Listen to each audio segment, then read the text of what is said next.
Okay, so here we're going to be calculating VO2.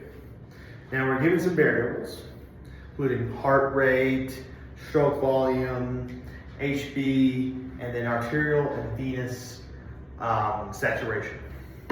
So, big thing here, thick equation. VO2 equals cardiac output times the AVO2 difference. That is how we find that. So how are we going to get this? Well, first thing we have to do is calculate stroke volume. Well, sorry, we're going to calculate cardiac output. So, cardiac output.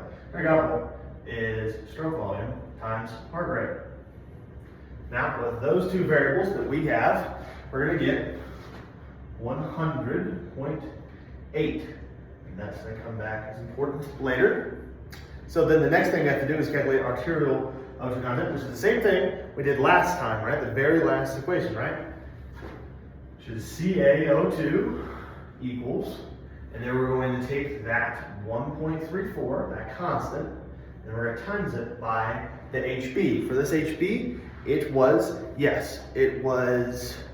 130, so we can convert that to 13, right? So 13. Then we times that by the saturation. The O2 saturation in this was 96%.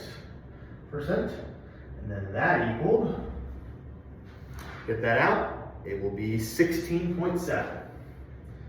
16.7. Then you do the same thing, right? Instead of, now we're going to say arterial, it's going to be venous, right? So CVO2. Now we go ahead and take that one, say constant, times that 13. Then you're going to times it by the venous O2 saturation, which was 44. 44. That equaled, it was 9. No, so it's 7.7. 7.7. All right, after you get that, now you're going to calculate the venous, the difference between the two, right? So we just take those two numbers, right?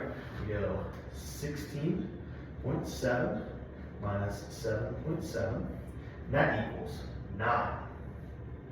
That right there is going to be that AVO2 difference up here. So now we just plug it in and we find out what VO2 is. So what we do here is we take that cardiac output we found, which was 100.8, and then we go ahead and times that by what we got here, which was the 9.